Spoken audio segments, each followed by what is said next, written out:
মায়ার নবীর বড় আশিক হাফসি বিলাল। এই কালো বিলাল মায়ার নবীর কত বড় আশিক। আল্লাহর পয়গম্বর ইন্তেকাল করার পরে হাফসি বিলাল গাঠুরি মাঠুরি সব কিছু বেঁধে নিয়ে আবু বকরের সামনে গিয়ে দাঁড়ায় বলে, আবু বকর, আপনি আমাকে বিদায় দেন, আমি আর মদিনার জমিনে আমি আর থাকবো না। আবু বকর ডাক দিয়ে বলে, কেন রে বিলাল, মদিনার জমিনে আপনি থাকবেন না কেন, কি হয়েছে?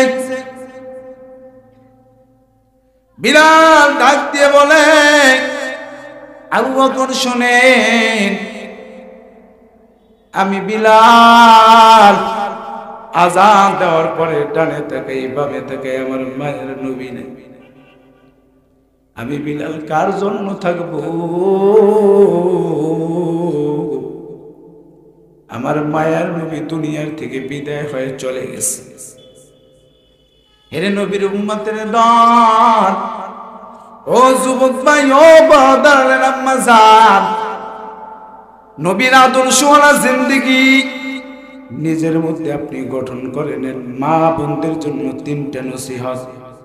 1 নম্বর আমল হলো 5 ওয়াক্ত নামাজ যদি সর্বদা ইহতিমামের সহিত আদায় করতে পারে আর স্বামীর খেদমত করতে পারে আর যদি পর্দা করে চলতে পারে, আল্লাহর রাসূল বলেছেন এই 3টা আমলের কারণে তাদেরকে আল্লাহ জান্নাত দিয়ে দিবে। এই আমলগুলো করা কি কঠিন? জোরে বলেন না কেন?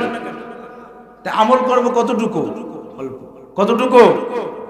নাজাতের জন্য আমি বলছিলাম আখলিস দীনাকা ইয়াকফিকা আমালুল কলিল। অল্প আমলে নাজাতের জন্য আমল বেশি করার দরকার নেই, অল্প আমল করতে হবে। ভেজাল মুক্ত, কি মুক্ত? ভেজাল মুক্ত, শিরক মুক্ত, রিয়া মুক্ত ইবাদত করতে হবে। যে ইবাদতের মধ্যে কোনো ভেজাল নেই, কোনো রিয়া নেই, কোনো অহংকারী নেই, কোনো তাকব্বুরি নেই, একমাত্র আল্লাহর জন্য। কার জন্য আমরা ইবাদত করব? কার জন্য? আরো জোরে বলেন। আল্লাহ যদি আমাদের আপন হয়ে যায়, আল্লাহ যদি আমাদের বন্ধু হয়ে যায়, আর গোটা পৃথিবীর মানুষ যদি আপনার আমার বিরোধিতা করে আর আল্লাহ আপনার আমার বন্ধু হয়ে গেছে, তাহলে বলেন তো কে জিতবে? আল্লাহর বান্দারা জিতবে। কারা জিতবে? আজকে যে আমরা নামাজ আদায় করলাম, আমাদের নামাজ কবুল হয়েছে কিনা আমরা কি জানি? আমাদের বিগত দিনের রোজা কবুল হয়েছে কিনা আমরা কি জানি? আমাদের হজ কবুল হয়েছে কিনা আমরা কি জানি?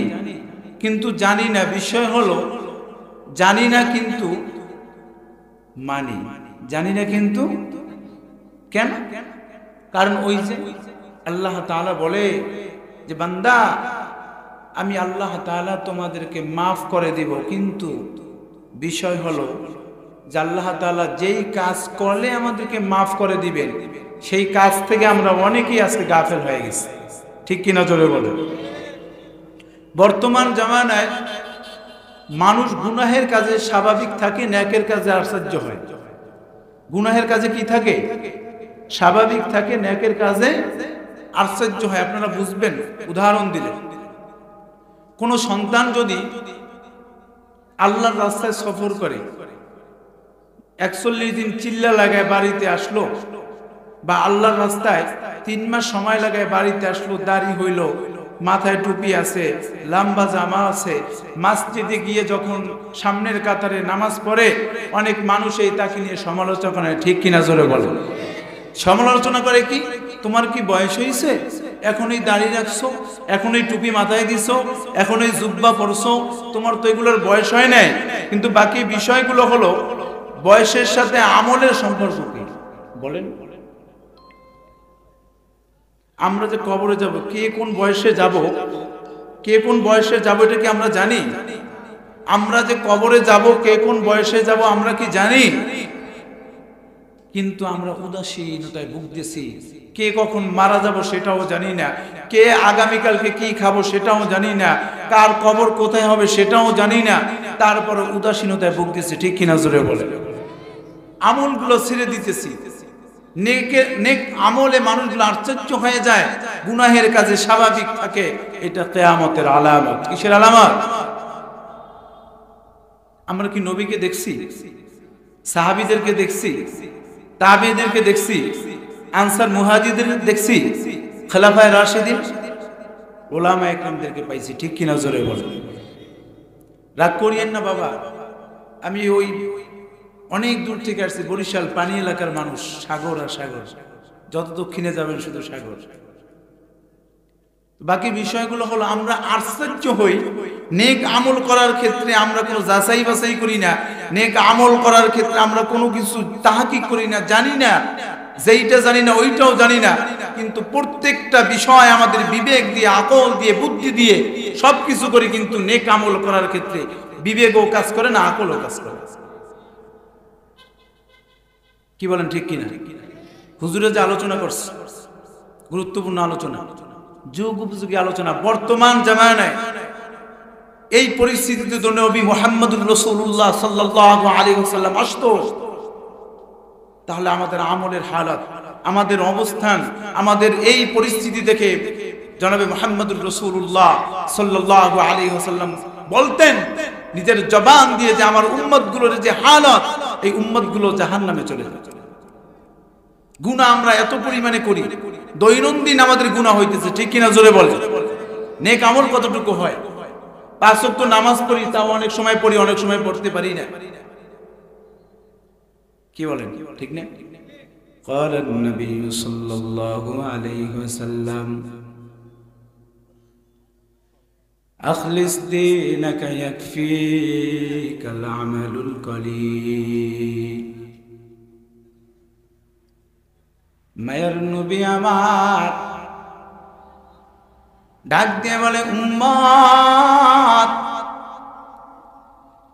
হে আমার উম্মত, তোমাদের আমলগুলো যদি কম হয়, আখলিস দীনাকা ইয়াকফিকাল আমালুল কলিল, যদি অল্প আমল হয় আর ওই আমলটা যদি বেজাল মুক্ত হয়, কি হয়? বেজাল মুক্ত যদি আমলটা কম হয় আর ওই আমলটা যদি রব্বে কাবার জন্য হয়, আল্লাহর রাসূল বলেন ওই আমলটা দ্বারা বান্দা কিয়ামতের ময়দানে আল্লাহ তোমাকে জান্নাতের মেহমান বানিয়ে দেবে। বলেন সুবহানাল্লাহ। আমলটা যদিও কম,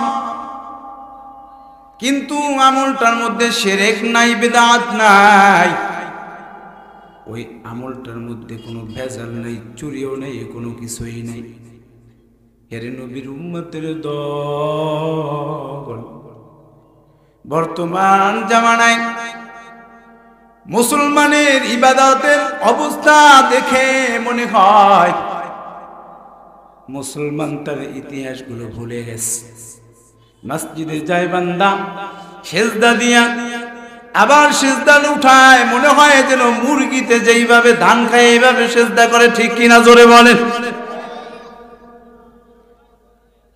2 রাকাত নামাজ 2 মিনিটে পড়ে তারপরে তাড়াতাড়ি বের হয়ে যায়। এর নবীর উম্মতের দল, তোমার আমার মায়ের নবী বলে, বান্দা যখন মসজিদে গিয়ে আল্লাহর সামনে দাঁড়ায় যায় আর তাকবীর দিয়ে বলে, মালিক আমার রব, আমার আল্লাহ, দুনিয়ার কোনো মানুষ দেখে না, একমাত্র আপনার সামনে দাঁড়িয়ে গেছে। ও আমার রব, আপনি আমার জিন্দেগীর গুনাহগুলো মাফ করে দেন। বলেন সুবহানাল্লাহ। সিজদার থেকে দামি কোনো জায়গা আছে না? এই কপালটা বানাইছেন কে? চিল্লায় বলেন কে? এই জবানটা দিছে কে? মুমিন। জোরে বলতে হবে, কে দিয়েছে জবান? এই হাত আমার আল্লাহর দেওয়া নিয়ামত। চোখ দুইটা দেওয়া কার নিয়ামত? জোরে বলেন। এই বিবেক দিছে কে? জোরে বলেন। এর নবীর উম্মতের দল আল্লাহ বলে বান্দা চোখ দিয়েছি, বিবেক দিয়েছি, আকল দিয়েছি, বুদ্ধি দিয়েছি, সব দিয়েছি আমি আল্লাহ। আর তুই যখন আমি আল্লাহর কুদরতি কদমে সেজদাটা লাগাই দিবি বান্দা, হে বান্দা আমি আল্লাহ তোর পিছনের জিন্দেগির গুনাহগুলো ক্ষমা করে দেব। বলেন সুবহানাল্লাহ। আমাদেরকে ক্ষমা করবে কে? আরো জোরে বলেন, ক্ষমা করবেন কে? আল্লাহ আমাদের সকলকে ক্ষমা করুক, আমরা কি চাই? আরো জোরে বলেন। এই যে মাহফিলটা আজকে আয়োজন হয়েছে, আপনারা খুশি না বেজার? এটা প্রত্যেকটা বছর কে কে চাই নারায়ে তাকবীর। বর্তমান জমানায় স্লোগানের অভাব নাই।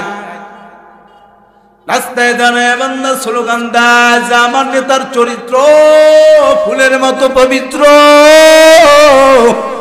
কিন্তু বান্দা নামাজ পড়ে না, এক ওয়াক্ত আছে না না? হে নবীর উম্মতের দল, এমন একজন নবী পাইছো, জানো সেই নবীকে?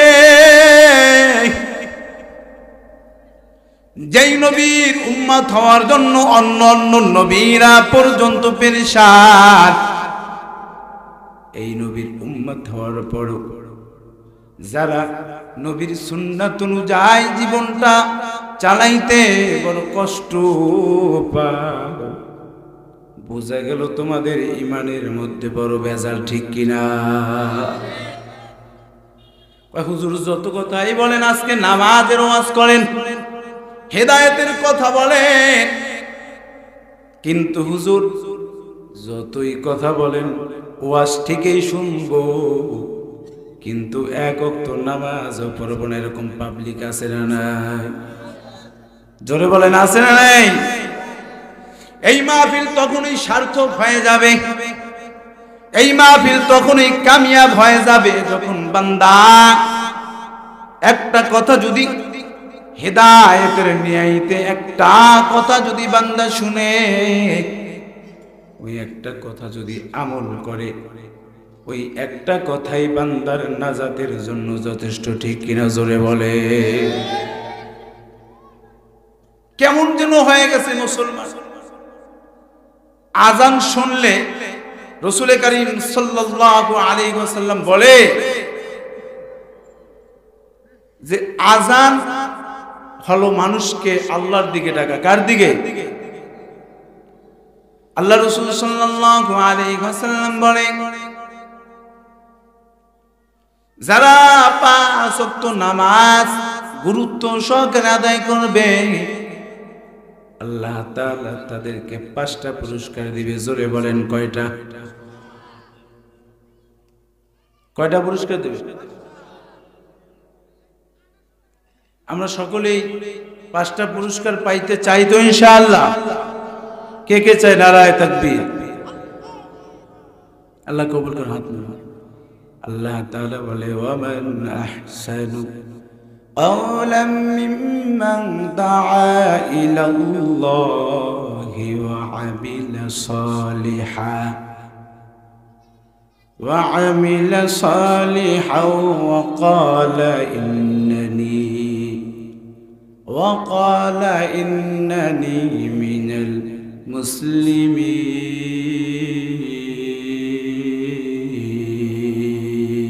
المسلمين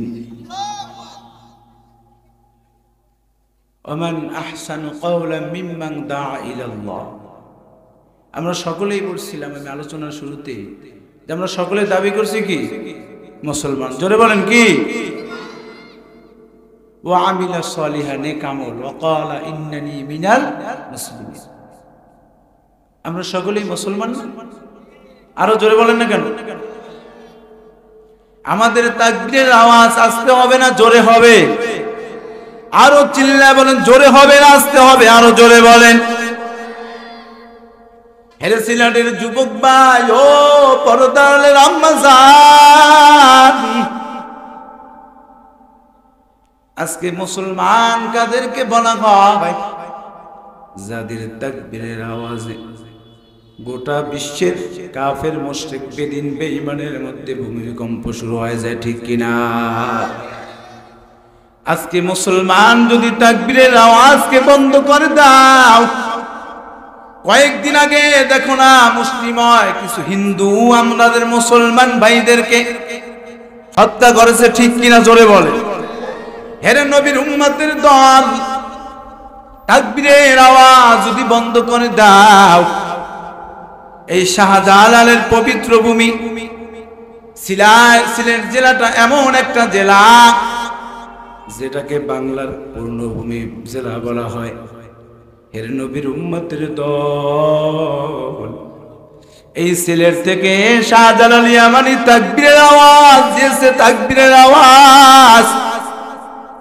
এই তাকবীরের আওয়াজে গুরু গোবিন্দের মসনদ ভেঙে চুরমার হয়ে গেছে, ঠিক কিনা? জোরে বলেন। হে যুবক ভাই ও পর্দার আম্মা জান, হে যুবক, ভালো করে অন্তরের কানটা লাগিয়ে দে। আজকে যদি তাকবীরের আওয়াজকে বন্ধ করে দাও, ওই কাফের মুশরিক বেদিন বেঈমানের দল এমন একটা সময় আসবে মুসলমানকে ঘর থেকে ধরে ধরে নিয়ে হত্যা করবে, ঠিক কিনা? এগুলো কি আমরা দিব? জোরে বলেন, দিব নাকি?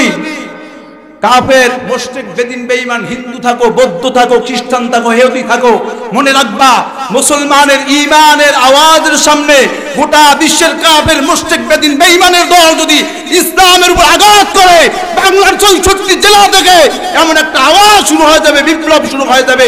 শাহজালাল ইয়ামানি রাহমাতুল্লাহ আলাইহি যেইভাবে তাকবীরের আওয়াজ দিয়েছে, ওই রকম আওয়াজ দিয়ে মাঠে ময়দানে নেমে যাব, ঠিক কিনা? জোরে বলে। এটা আমাদের প্রাণের দাবি, এটা মুসলিমের দেশ, ঠিক কিনা? জোরে বলে। গোটা মুসলিম উম্মাহ এখানে বসবাস করে। তোমরা হিন্দুত্ববাদী কায়েম করবা, রাম বাবুদের কথা বলবা, ওই গল্প গুজব আমাদেরকে শোনাইবা, বাংলাদেশের একজন মুসলমানও সেটা মেনে নেবেন, ঠিক কিনা? আর এখানে তো পবিত্র ভূমি শাহজালাল ইয়ামানি রাহমাতুল্লাহ আলাইহি কদম পড়েছে। এই সিলেটের জমিনে তো কোন মুশরিক, কোন কাফের, কোন বেদিন বেঈমান যদি মুসলমানদের দিকে চোখ রাঙিয়ে তাকায়, সঙ্গে সঙ্গে মুসলমানের সন্তানেরা সঙ্গে সঙ্গে তাদের চোখকে উপরে ফেলবে, ঠিক কিনা? জোরে। মুষ্টিময় কিছু হিন্দু আজকে বাংলার জমিনটাকে দখল করতে চায়, মুসলমান ভাইদেরকে ঘর থেকে টেনে এনে তারপরে জবে করে আমরা সবকিছু দেখি। খবরদার, সাবধান হয়ে যাবে। পাহাড় দেখো, পাহাড় দেখেছো, পাহাড়ের গভীরতা দেখো নাই। তোমরা আগুনের লেলিহান শিখা নিয়ে খেলতেছো, মনে রাখবা মুসলমানের যদিও কামান নাই, যদিও বিমান নাই, যদিও হেলিকপ্টার নাই, যদিও কোনো কিছুই নাই, কিন্তু মুসলমানের মধ্যে শাহাদাত আছে, মুসলমানদের মধ্যে ঈমানি চেতনা আছে, মুসলমানদের মধ্যে নবী মুহাম্মদুর রাসূলুল্লাহর শিখানো লা ইলাহা ইল্লাল্লাহর প্রতিধ্বনি আছে, ঠিক কিনা? জোরে বল। এই আওয়াজ আমাদের মধ্যে কখন আসবে? আমান আহসানু কওলাম মিম্মান দা ইলাল্লাহ ওয়া আমিলা সালিহা ওয়া ক্বালা ইন্নানি মিনাল মুসলিমিন। এখন যদি নামাজই না পড়ি, জিহাদি চেতনা আসবে কেমনে? আসবে নাকি? আযান শোনার পরে মুসলমানের সন্তানেরা যদি আজকে দেখবেন বড় কষ্ট লাগে, হিন্দুত্ববাদীরা হিন্দু ধর্ম যেভাবে পালন করে, বৌদ্ধরা যেভাবে বৌদ্ধ ধর্মকে পালন করে, খ্রিস্ট ধর্ম পাদ্রীরা যেভাবে খ্রিস্ট ধর্মকে পালন করে, মুসলমানরা কি করে নাকি? আজান হয়, আফসোস লাগে, আজান হইতেছে মসজিদে, মুসলমানের সন্তানকে যদি ডাক দেওয়া হয়, ভাই চলো মসজিদে গিয়ে নামাজ আদায় করব, মুসলমানের সন্তানেরা সেখানে যাইতে রাজি না, ঠিক কিনা? জোরে বলেন। আজকে থেকে ওয়াদা করবো, এই মাহফিল থেকে ইনশাআল্লাহ আমাদের ঘরে বাইরে আশেপাশে ডানে বামে যারা আছে প্রত্যেকটা মানুষকে নামাজের দাওয়াত দেব, পারবো তো ইনশাআল্লাহ? আযান শুনে মুসলমানের সন্তানেরা ঘরে বসে থাকে, এটা কি সম্ভব? আর কোরআনের আওয়াজ তো বর্তমানে নাই এই সমাজে, আসেনি? হে নবীর উম্মতের দল, কোরআনের আওয়াজ বর্তমানে নাই। হে নবীর আশিক উম্মতের দল, ও সিলেটের যুবক ভাই, ও পর্দার আম্মা জানেরা, ভালো করে শুনে নেন। এই কোরআনের আওয়াজের এত দাম। যদি কোনো ব্যক্তি একটা হরফ পড়ে, কয়টা? আল্লাহ তাআলা তার আমলনামার মধ্যে 10টা নেকি জমা করে দিবে। কয়টা হরফ পড়বে? বর্তমানে তো কোরআনের আওয়াজের তারকিল কোন বাসার থেকে নাই, বরঞ্চ কোরআনের আওয়াজের খবর নাই। কিন্তু একটা খবর আছে, পর্দার আম্মা জানেরা ভালো করে শুনে নেন। ঘরের মধ্যে টিভির আওয়াজটা চালু করে দেয়। আগে মুরব্বীরা যারা এখানে আছেন তারা আগে দেখতেন ঘর থেকে গুনগুন করে কোরআনুল কারীমের তিলাওয়াতের আওয়াজ আসতো, ঠিক কিনা জোরে বলে? ফজরের নামাজের পরে কোরআনুল কারীমের তিলাওয়াতের আওয়াজ। আর আজকে আওয়াজ নাই, একটা আওয়াজ আছে, সেই আওয়াজটা হলো দাদা বাবু আর দিদি বাবুর গানের আওয়াজ, ঠিক কিনা? কোরআনের আওয়াজ তো নাই, সব ধ্বংস হয়ে গেছে। কারণ কি? নবীর আদর্শ থেকে দূরে চলে গেছে, কোরআন থেকে দূরে চলে গেছে। যে কোরআন কিয়ামতের ময়দানে আপনার আমার জন্য সুপারিশকারী হয়ে যাবে। যেই নামাজ আপনার আমার জন্য কিয়ামতের ময়দানে সুপারিশকারী হয়ে যাবে। এই যে নামাজ পড়ছেন, আল্লাহর কুদরতি কদমে সিজদা করছেন, কেউ দেখে না। গভীর রাতে উঠে যদি আপনি আল্লাহর কুদরতি কদমে সিজদা করেন, কেউ দেখে না, দেখে কে? জোরে বলেন। আল্লাহ। আপনি দুনিয়ার সমস্ত মানুষকে আপন বানাইলেন, কিন্তু আল্লাহকে আপন বানাইতে পারেন নাই। লাভ হইব কেন? জোরে বলেন না কেন? আপন বানাইতে হবে কাকে? বানাইতে রাজি আছে তো ইনশাআল্লাহ? সকলে আজান শুনে আসো যারা বিছানা,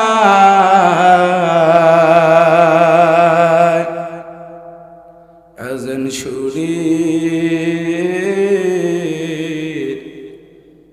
আসো যারা বিছানা, তাদের জন্য কান্দেন নবী মদিনায়, তাদের জন্য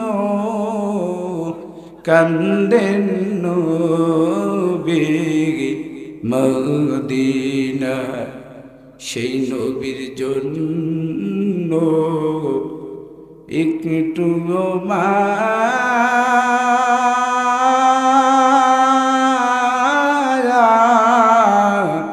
লাগে না। হায়রে মুমিন মসজিদে আসো না, হায়রে মুমিন নামাজ কেনে পড়ো না। আজান শুনে আসো যারা বিছানায়, তাদের জন্য কান্দেন নবী মদিনা, তাদের জন্য কান্দেন নবী মদিনা। হেরে যুবক ভাই ও পর্দালের আম্মা জানেরা, কিয়ামতের ময়দানে এই পয়গম্বর নবী মুহাম্মদুর রাসূলুল্লাহ সাল্লাল্লাহু আলাইহি ওয়াসাল্লামের আদর্শওয়ালা জিন্দেগির এত দাম। বর্তমান জামানায় যুবক ভাইরা অনেকে আজকে মাহফিলের আয়োজন করেছে। ও যুবক ভাইরা ভালো করে শুনে নেন, পর্দার আম্মা জানেরা শোনেন। হেরে যুবক ভাই, এমন কোন দিন নাই, মুহূর্ত নাই, সেকেন্ড নাই যেই দিন মুহূর্তে মানুষের মৃত্যুর খবরটা আমাদের কানে আসে না, ঠিক কিনা জোরে বলে?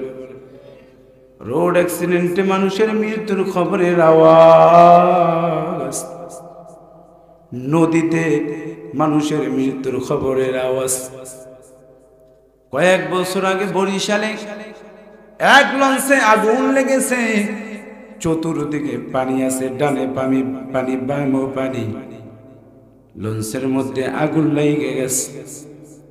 মানুষের মাথায় কোনো কিছুই কাজ করে না, মানুষগুলো যদি যাবে পড়ে তাও বাঁচবে সেটাও খেয়াল নেই। ছোট বাচ্চা সন্তান, মা বুকের মধ্যে নিয়ে সন্তান কিনে লাভ দেয়, পানির মধ্যে ঝাঁপ দিয়ে পড়ে, মাও মারা গেছে, সন্তানও মারা গেছে। এরে যুবক ভাই, তোর পা দুইটা আগায়া দে। যৌবনের তারুণায় আজকে নিজে ইমান হারা হয়ে কবর দেশে রওনা করছো। একদিনে কি চিন্তা করে দেখছো, আমার বয়স 30 হয়ে গেছে, এই দাড়িটা ছিল এক সময় কাঁচা, এখন দাড়িটা পাইকা হয়ে গেছে সাদা, চোখের পাওয়ারটা কমে যাইতেছে, হাঁটার শক্তিগুলা কমে যাইতেছে, জবান স্তব্ধ হয়ে যাইতেছে, চোখের পাওয়ার কমে যাইতেছে। এই দুনিয়ার জিন্দেগি করতে করতে এমন একটা দিন আসবে, তুমি চাইলেও নামাজ আদায় করতে পারবা না, চাইলেও তুমি রোজা রাখতে পারবা না। এমন একটা দিন আসবে যেই দিন তুমি চাইবা আল্লাহর কুদরতি কদমে সিজদা করবা, কিন্তু বান্দা সময় থাকবে, সব থাকবে, কিন্তু আল্লাহ তোমার সিজদাটা কবুল করবে না। হেরে যুবক ভাই, ও পর্দার আম্মা জান, যুবক ভাইদের জন্য 3টা নসিহত।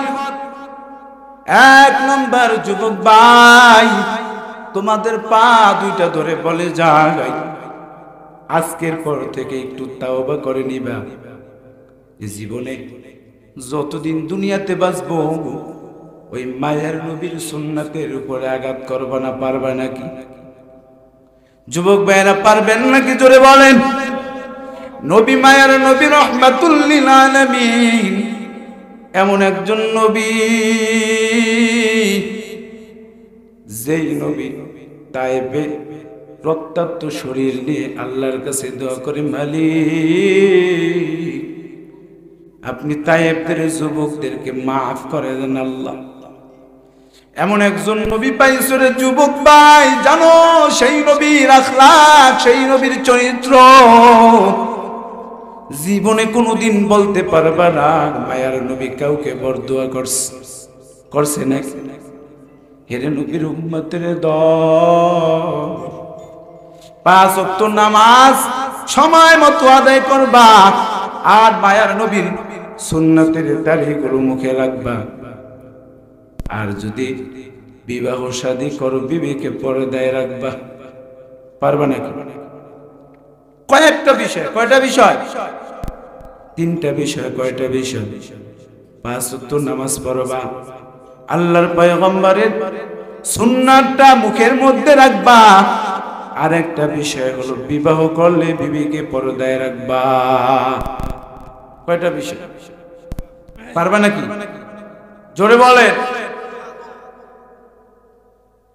অনেকে বলে দাড়ি রাখলে যৌবনের ভাব কইমা যায়। ও পর্দারের আম্মাজান আছে নাকি? আম্মাজানের আছে। পর্দারের আম্মাজানেরা বর্তমানে আবার দাড়িওয়ালা যুবকদেরকে পছন্দ করে না, আছে না নাই? হেরে নবীর উম্মতের দল, ও পর্দারের আম্মাজান, আপনি যদি দাড়িওয়ালা নামাজি আল্লাহওয়ালা একজন সন্তানকে, একজন সন্তান দাড়িওয়ালা নামাজি আল্লাহওয়ালা মুত্তাকি একজন কোন আল্লাহর বান্দার সন্তানকে যদি বিবাহ করেন, এই বিবাহ করলে লাভ হবে কি? আপনিও দিনদার হয়ে যাবেন, আর ওই যাকে আপনি বিবাহ করলেন সেও দিনদার হয়ে যাবে। কিয়ামতের ময়দানে আমার মালিক দুইজনকে জান্নাতের মেহমান বানায় দিবে। এখন বলতে পারে মা বোনেরা দাড়ি রাখলে বুড়া বুড়া লাগে। আরে বাবা না না, বুড়া বুড়া লাগে না। দাড়ি রাখলে আল্লাহ রসুলের সুন্নাত জিন্দা হয়। আর একটা আমল হলো,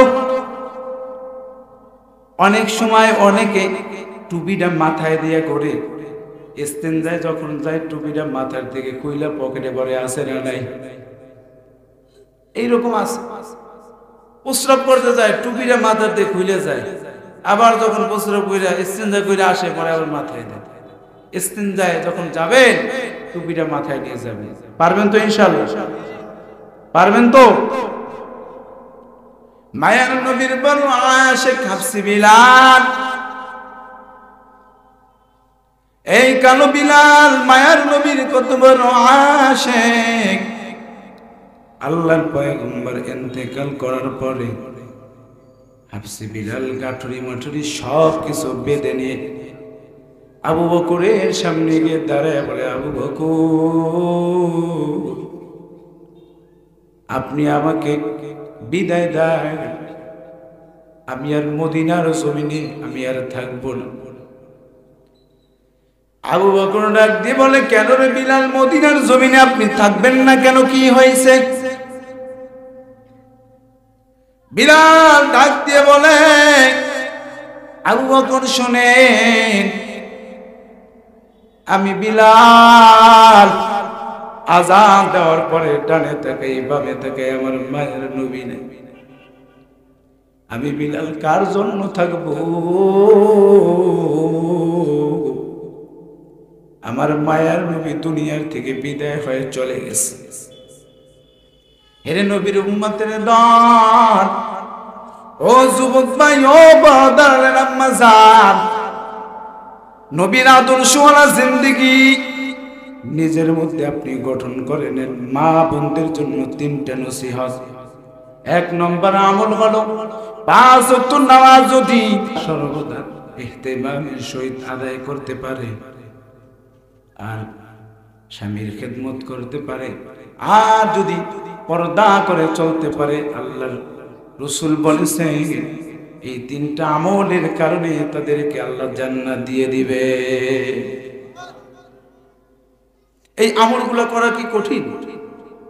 জোরে বলেন না কেন? তা আমল করব কতটুকু? অল্প। কতটুকু?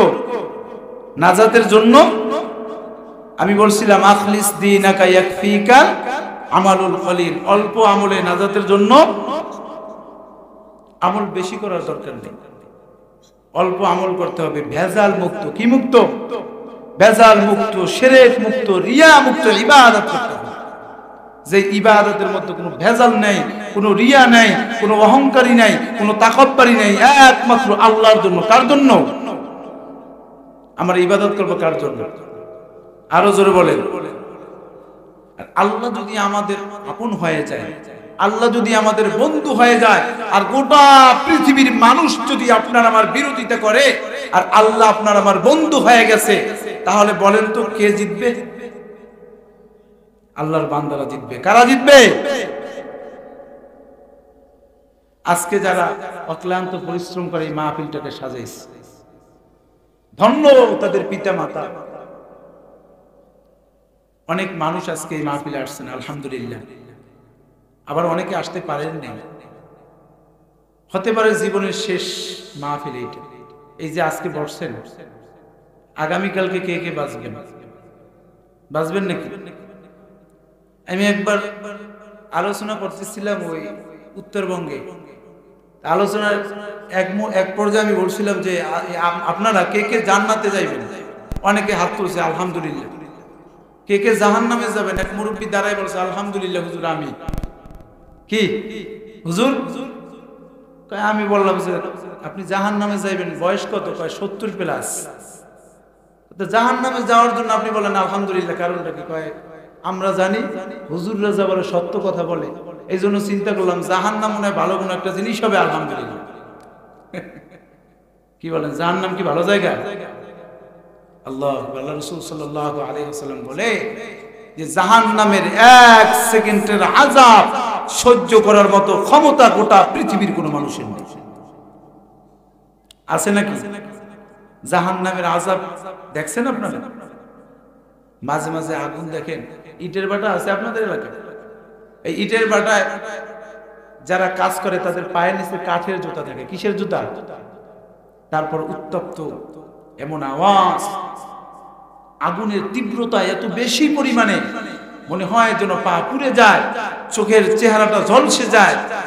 এর থেকেও আরো অনেক অনেক গুণে বেশি হবে জাহান্নামের। সহ্য করার মতো ক্ষমতা কারোই নেই, না আছে আপনার, না আছে আমার, দুনিয়ার কোনো মানুষেরই নেই। তারপর উদাসীনতায় ভুগতেছি আর মনে করতেছি যে আমরা মনে হয় যেন অনেক দিন বাঁচবো, অনাদি অনন্তকাল বাঁচবো, এই আশায় বুক বেঁধে বেঁধে আমাদের হায়াতের জিন্দেগি গুলো শেষ হয়ে যেতেছে। ঠিক কিনা জোরে বলেন? আমাদের প্রত্যেকটা মানুষের প্রত্যেকটা সেকেন্ড মুহূর্ত ব্ল্যাক ডায়মন্ডের মতো। কিসের মতো? কালো স্বর্ণের থেকেও দামি। বাদশাহের এক ছেলে, যুবক, বাবার কাছে টাকা চাইছে। টাকা বলে, বাবা আমাকে এত এত টাকা দাও। বাবার রাগ কইরা তার অর্জিত সম্পদগুলো সিন্ধুকের মধ্যে তালা মাইরা রাখছে। সিন্ধুক চিনেন আপনারা? সিলেটের মানুষ সিন্ধুক চিনে না? চিনেন? সিন্ধুকের মধ্যে তালা মাইরা রাখছে। কালো স্বর্ণগুলো, দামি স্বর্ণগুলো তালা মাইরা রাখছে। এবার সন্তানকে টাকা চায়, বলে বাবা আমাকে কিছু টাকা দাও। বাবা বলে টাকা অর্জন করতে কষ্টর দরকার। এরকম অনেক সন্তান আছে, বাবার কাছে টাকা চায়, টাকা না দিলে বাবার জামার পকেট ছিঁড়া ফেলায়। আছে না নাই? জোরে বলে। মার কাছে খানা চাই, খানা না পাইলে মার সঙ্গে বেয়াদবি করে। আছে না নাই? এবার নাজার সন্তান গিয়ে বাবার কাছে বলে, বাবা আপনি আমাকে কিছু টাকা দিবেন নাকি? টাকা দিবেন? জোরে বলেন। বলে না, দিব না। রাগ করিয়া সিন্ধুকের তালাটা ভেঙে বান্ধা ওই কালো স্বর্ণগুলো, ব্ল্যাক ডায়মন্ডগুলো নিয়ে নদীর কিনারায় যায়। ওই জায়গায় গিয়া গোলায়ের মতো বানায় তারপর নদীর মধ্যে একটা একটা করে মারতেছে। সবগুলো শেষ হয়ে গেছে, দুইটা একটা আছে। ওই দুইটা একটা আবার তিনি জমিনের দিকে নিক্ষেপ করলো। এক আল্লাহর বান্দা ওখান দিয়ে যাইতেছে, তার কাছে গিয়ে পড়লো। আল্লাহর বান্দা ওইটা পায়া নদীর কিনারায় গিয়ে দেখে ওই সন্তান, বাদশাহের সন্তানের কাছে আর দুইটা মাত্র ওইরকম ভাবে ব্ল্যাক ডায়মন্ড আছে, কালো স্বর্ণ আছে। লোকটা হাত দিয়ে দড়িয়ে বলে, বাবা তুই ওই দুইটার ওই দিকে ফেলাস না, ওই দুইটা তুই আমাকে দিয়ে দে, তোর যত টাকা লাগে আমি দিব। বলে কেন দিবেন? বলে এটার অনেক দাম আছে। হাতটা দড়িয়া বাবার হাতটা দড়িয়া বলে, বাবা ওগুলো আর ফালানোর দরকার নাই, যত টাকার প্রয়োজন হয় তুই আমার কাছ থেকে টাকাগুলো নিয়ে যা। বলে এইগুলো আপনি কেন কিনবেন? এইগুলোর এত দাম, এত সম্মান কেন? বলে এইগুলোর এত দাম, এত সম্মান তুমি চিনবে না, কারণ এইগুলো হলো ব্ল্যাক ডায়মন্ড। তুমি বলো তুমি কার সন্তান? এবার সন্তানটা ডাক দিয়ে বলে, আমি আপনি যে এলাকায় থাকেন এই এলাকার বাদশাহের সন্তান। বলে সব তো শেষ করে দিলাম, আমার বাবার অর্জিত সমস্ত সম্পদগুলো শেষ। ও যুবক ভাই, ও সিলেটের পর্দার আম্মা জানেরা, এই দামি নিয়ামতগুলো আজকে প্রত্যেকটা সেকেন্ড, প্রত্যেকটা মুহূর্ত এত দামি। আজকে তুমি নামাজ কাজা করলা, আগামী কালকে নামাজ পড়বে, সেই গ্যারান্টি আছে না? আছে নাকি? জোরে বলে। 30 বছর ধরে তুমি নামাজ পড়লা, রোজা রাখলা, হজ করলা, যাকাত দিলা, কিন্তু একদিন বান্দা তুমি যোহরের নামাজে উপস্থিত নাই। তুমি বলো তোমার নামাজের অবস্থা, তুমি কি নামাজি হিসাবে ইন্তেকাল করবা নাকি বেনামাজি হিসাবে? জোরে বলে। আপনি সারা বছর নামাজ পড়লেন, কিন্তু এক ওয়াক্ত নামাজ আপনার কাজা হয়ে গেছে। কয় ওয়াক্ত? আপনারা বলেন আপনার অবস্থাটা কি হবে? নামাজ কাজারত অবস্থায় আপনি দুনিয়া থেকে বিদায় হয়ে গেলেন। এই জন্য আমরা সকলে 5 ওয়াক্ত নামাজ গুরুত্ব সহকারে আদায় করব। রাজি আছি তো ইনশাআল্লাহ? কে কে রাজি নাই হাত উঠাই। সকলে রাজি আছে তো ইনশাআল্লাহ? 5 ওয়াক্ত নামাজ পড়বেন, বিবিকে পর্দায় রাখবেন, অল্প আমল করবেন নাজাতের জন্য। কি কতটুকু আমল? অল্প, নিরেট। এই পানিটা সুন্দর না? এই পানিটা কি পরিষ্কার না? আমলটা ওদের পরিষ্কার হতে হবে, যে আমলের মধ্যে শিরক থাকবে না, বিদআত থাকবে না, যে আমলটা হবে একমাত্র লিল্লাহি রাব্বিল আলামিন। কার জন্য? আরো জোরে বলেন, কার জন্য? আর মাঝে মাঝে বাতিলরা আমাদের ঈমানকে টোকা দেয়, দেয় কি দেয় না? জোরে বলে। মাঝে মাঝে টোকা দিয়ে দেখে যে মুসলমান ঠিক আছে কিনা। তাকবীর বন্ধ করা যাবে না, যাবে নাকি? তাকবীর বন্ধ করা যাবে? তাকবীর বন্ধ করে দিলে ইহুদিরা ভাববে যে মুসলমান মনে হয় ঘুমায় মরছে। মুসলমান কি ঘুমায়? সিংহ চিনেন আপনারা? সিংহ, সিংহ চিনেন? ঘুমাইলেও কি গর্জন দেয়, ঠিক কিনা? জোরে বলেন। ঘুমাইলেও কি করে? মাঝে মাঝে গর্জন দিয়ে ওঠে। কারণ কি? সিংহ গর্জন দেয়, কারণটা কি বলেন তো? কারণ হলো একটাই, যে তাদের যদিও সে ঘুমায় কিন্তু মাঝে মাঝে সজাগ যখন হয় তখন গর্জন দিয়ে ওঠে। ঠিক এই তদ্রূপ কোন ইহুদি বেদিন বেঈমানের দল যদি আমাদের ঈমানের আওয়াজকে স্তব্ধ করতে চায়, আমরা এই মাহফিল থেকে সকলে ঐক্যবদ্ধভাবে জানাই দিতে চাই যে আমরা যদিও ঘুমাই, সিংহের মতো যদি গর্জন দিয়ে উঠি, তোমরা একজনও পালানোর পথ খুঁজে পাবে না। ঠিক কিনা? জোরে বলেন। আরো জোরে বলেন, ঠিক কিনা?